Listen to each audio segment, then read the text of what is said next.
નમસ્કાર મિત્રો, ગુજરાતી વાર્તા સાંભળવા આવ્યા છો. ચાલો વાર્તાની શરૂઆત કરી. મિત્રો, એક ગામમાં એક ભાઈ અને તેની ભાભી રહેતા હતા. ભાઈનું નામ રાહુલ હતું અને તેની ભાભીનું નામ નમ્રા હતું. રાહુલ અને નમ્રા ભાઈ ભાભી તરીકે ખૂબ જ સખત પળો અને મીઠા પળો સાથે જીવી રહ્યા હતા.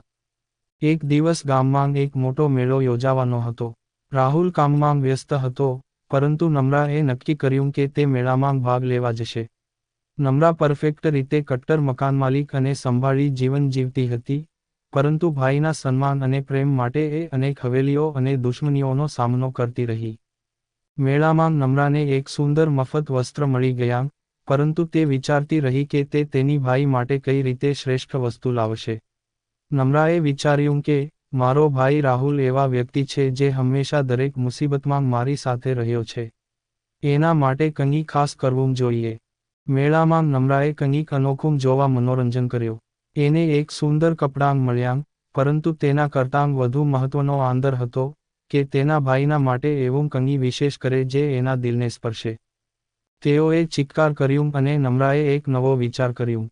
નમ્રા ગામમાં બીજા લોકો સાથે પણ સંબંધ મજબૂતીથી રાખતી હતી, પરંતુ તેણીએ એ દિવસ પોતાના ભાઈ માટે ખાસ બનાવવાનો નક્કી કર્યો. નમ્રાએ પોતાના ભાઈ રાહુલ માટે એક ખાસ રાત્રિભોજન તૈયાર કર્યો. એના મનમાં એના ભાઈ માટે એક જ્ઞાનવર્ધક વાતચીત કરવા માટે પણ એક તક હતી. રાહુલ આશ્ચર્યચકિત થઈને કહે છે, તમારા આ પ્રેમ માટે હું હંમેશા આભારી રહીશ. તમારો આ પ્રયાસ મારા માટે અનમોલ છે.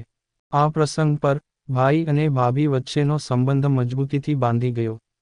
બંનેએ આ અનુભવથી એ જાણી લીધું કે પારિવારિક પ્રેમ અને સન્માન સૌથી અમૂલ્ય છે. નમ્રા અને રાહુલ બંનેએ પોતાના સંબંધોને વધુ મજબૂત બનાવ્યા અને એકબીજાને વધુ સન્માન અને પ્રેમ આપવાનું શ્રદ્ધા પ્રદર્શિત કર્યું. નમ્રા અને રાહુલના સંબંધ વધુ મજબૂત અને ગાઢ થવા લાગ્યા. આ દિવસો અને તેમના ભાવનાત્મક સંબંધની ઊંડાઈને જોઈને ગામના બીજા લોકો પણ તેમની આ મીઠી દોસ્તી અને સન્માનના સંબંધને સાર્થક માનતા હતા.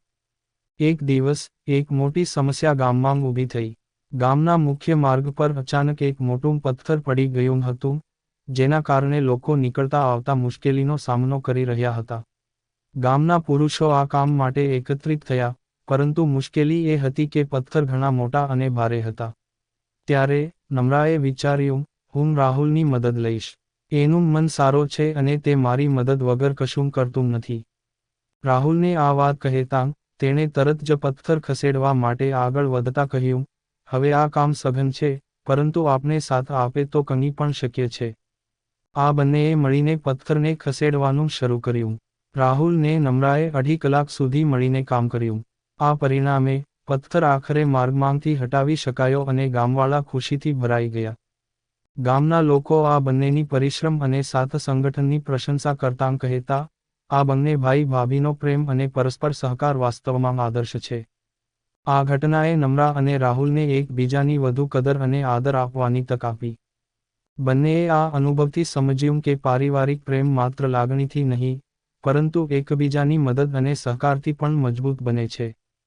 વાસ્તવમાં, આ ઘટના નમ્રા અને રાહુલ માટે જીવનનો ટર્નિંગ પોઈન્ટ બની ગઈ.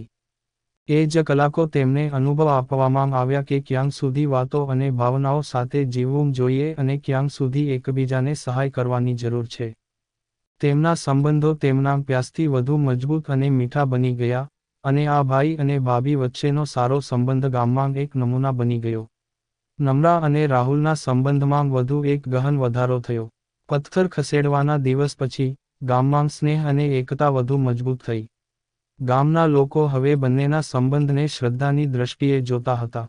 નમ્રા અને રાહુલને બધા એક પ્રેરણા તરીકે જોતા હતા, અને તેમના આદર્શનો અનુસરતા ગામવાળા પણ એકબીજા સાથે વધુ એકતા અને સહકારથી વ્યવહારમાં આવતા હતા.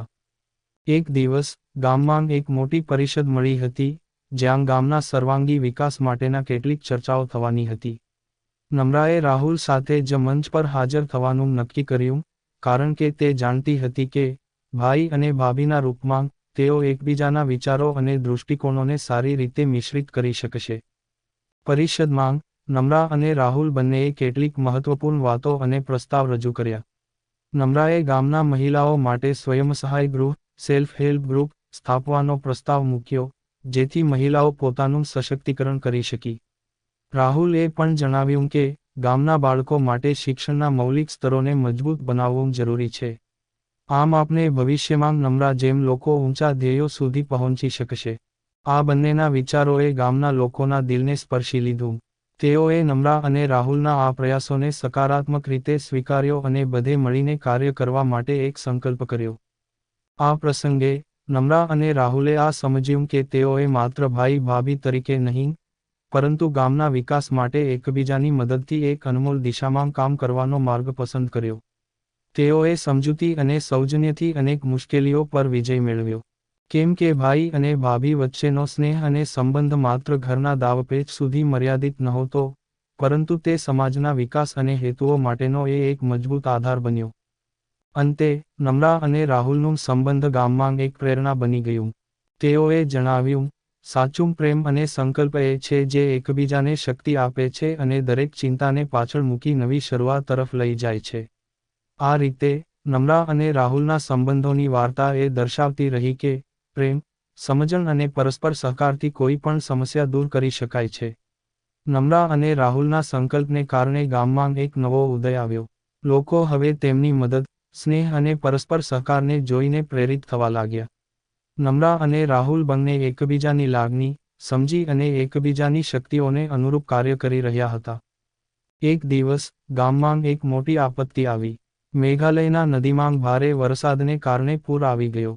ગામમાં અનેક ઘરો ડૂબી ગયા અને લોકો માટે અનુકૂળ પરિસ્થિતિઓ રહી નહોતી.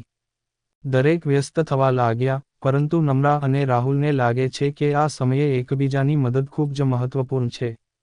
રાહુલે નમ્રાને કહ્યું, આજના દિવસો વિશ્વાસ અને માનવતા પરિચય આપશે. આપણે એકબીજાના સાથ જોઈને આ સમસ્યાઓનો સામનો કરી શકીએ છીએ. નમ્રાએ તરત જ તમામ મહિલાઓ અને બાળકોને સલામત સ્થળ પર લઈ જવાની શરૂઆત કરી.